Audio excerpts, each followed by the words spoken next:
Mission संदेश live TV के विकसित भारत संकल्प यात्रा संत कबीर नगर में आपका स्वागत है। कई महत्वपूर्ण योजनाओं की संजीवनी विकसित भारत संकल्प यात्रा विधायक अनिल त्रिपाठी के नेतृत्व में बघौली के ग्राम पंचायत सूपा में अपना प्रसार किया। इस यात्रा का मुख्य उद्देश्य ग्रामीण इलाकों में विकास और समृद्धि को बढ़ावा देना है। प्रधानमंत्री नरेंद्र मोदी ने ग्रामीण विकास के मामले में अपने संदेश में जोर दिया। लोगों ने उनके विकास के संदेश को सुना और उनके प्रति समर्थन और सहयोग का इजहार किया। ग्राम पंचायत सूपा में विकसित भारत संकल्प यात्रा का आयोजन होते ही ग्रामीणों की उत्सुकता और उत्साह ने नए उत्साह का संदेश दिया। प्रधानमंत्री नरेंद्र मोदी द्वारा प्रस्तुत संदेश ने लोगों में विकास के प्रति एक सकारात्मक दृष्टिकोण पैदा किया।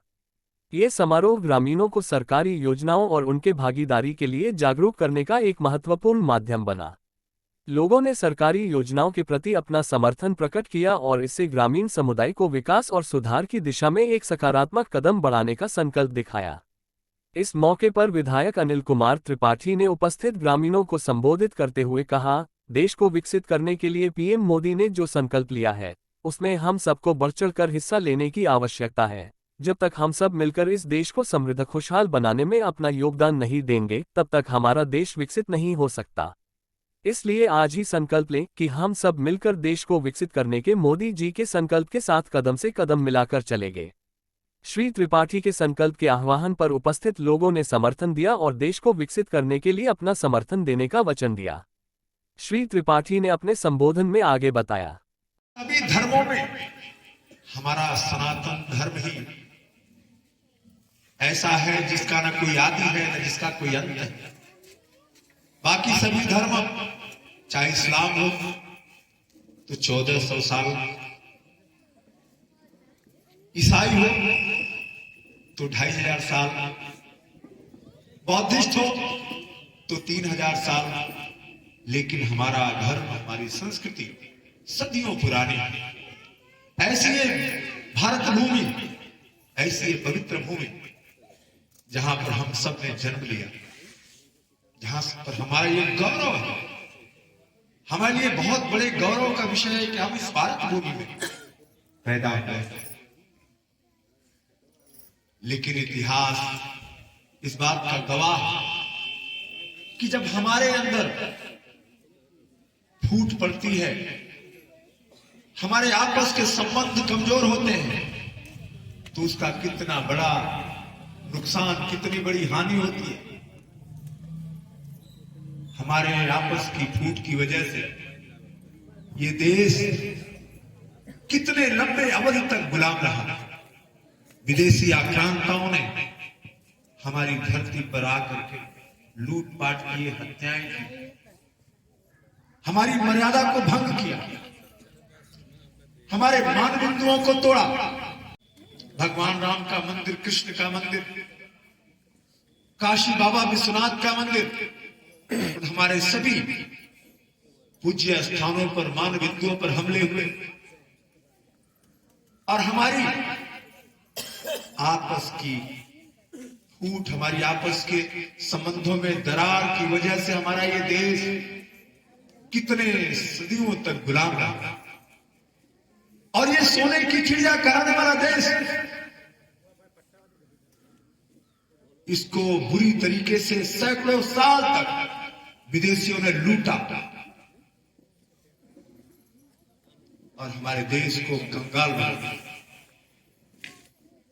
1835 की बात है, जब अंग्रेज आए थे। अंग्रेजों का शासन धीरे धीरे वो कब्जा कर रहे थे, जगह जगह राजे रजवाड़ों पर हमला करके कब्जा कर रहे थे। लॉर्ड मैकाले आया था। लॉर्ड मैकाले ने पूरे देश में भ्रमण किया था और ये देखा कि इस भारत में कोई गरीब नहीं है, कोई भिखारी नहीं मिला उसे। उसने देखा कि ये भारत के लोग झूठे नहीं है, बेईमान नहीं है, क्योंकि भारत के लोगों को पता था कि सांच बराबर तप नहीं और झूठ बराबर पाप। जाके हृदय सांच है, ताके हृदय आप। 500 वर्ष पहले कबीर ने कहा था। हमारे संतों की वाणी लोगों के हृदय में बस जाती रही है।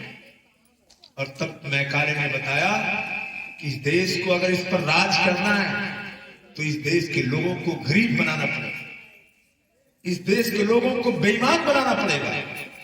और तब उन्होंने वो राजनीति किया, फूट डाल करके राज करने की राजनीति, और लोगों को शोषण करके, लोगों का धन छीन कर उनको गरीब बनाने की राजनीति, और लोगों को झूठा और बेईमान बनाने की राजनीति।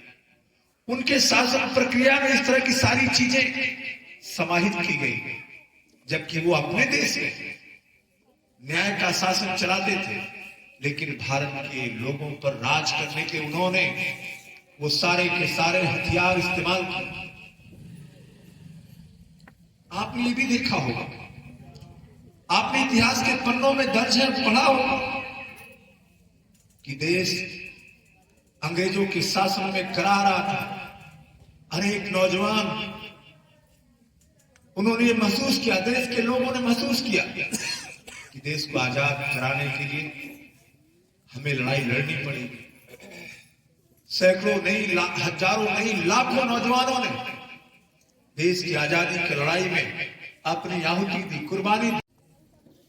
और लाखों नौजवानों की कुर्बानी के बाद, एक लंबे संघर्ष के बाद, जिसमें गरम दल भी था, नरम दल भी था, एक तरफ महात्मा गांधी थे, एक तरफ सुभाष चंद्र बोस थे, एक तरफ भगत सिंह, चंद्रशेखर आजाद जैसे लोग थे। Socialist party, Hindustan socialist party बना करके, किसी ने आजाद हिंद फौज बना करके, किसी ने कांग्रेस बना करके देश की आजादी के लिए लड़ाई लड़ी। हिंदू, मुसलमान, सिख, ईसाई, देश में रहने वाले अगड़े पिछड़े दलित, हर समाज के लोग देश की लड़ाई लड़ करके, आजादी की लड़ाई लड़ करके इसको आजाद करने का काम किया। 1947 में देश आजाद हुआ।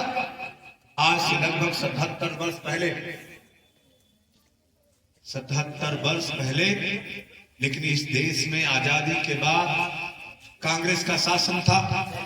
शुरुआती दिनों में देश को विकास की नई दिशा में ले जाने का काम हमारे तत्कालीन राजनेताओं ने किया, क्योंकि आजादी की अग्नि से निकले वो तपस्वी थे। उन्होंने देश के लोगों के मुफलिसी, गरीबी, बेरोजगारी, बीमारी से निकालने के लिए सारी योजनाएं बनाई, देश को आगे बढ़ाने का काम किया। लेकिन बीच के कई ऐसे वर्ष, कई ऐसे शतक, दशक, मुझे ध्यान आता है 1975 के बाद इस देश में थोड़े दिनों कांग्रेस का शासन था, इमरजेंसी लगी थी। इमरजेंसी में जोर जबरदस्ती करके लोगों के साथ अनेक प्रकार के कार्य किए गए। इमरजेंसी का एक काला अध्याय अनेक बार आपने सुना होगा। इमरजेंसी के बाद भारतीय जनता पार्टी, उस समय तत्कालीन जनसंघ था और अनेक छोटे छोटे दल मिलाकर एक जनता पार्टी के नाम पर सरकार बनी। 2.5 वर्षों में टूट गई। फिर से इंदिरा जी आ गई। इंदिरा जी आ गई, उनकी हत्या हुई। राजीव गांधी शासन में आए। राजीव गांधी ने कहा था कि हम दिल्ली से 100 रुपए भेजते हैं और सिर्फ 15 रुपए लोगों तक पहुंचता है, 85 रुपए बीच में बिचौलिए खा जाते हैं। देश का प्रधानमंत्री ऐसा कहता है। गरीबों का हक उन्हें नहीं मिलता। गुंडे, माफिया, अपराधी वो राजनीति में आ गए। शासन सत्ता वो फिर से शोषण करने वालों के हाथ में गया।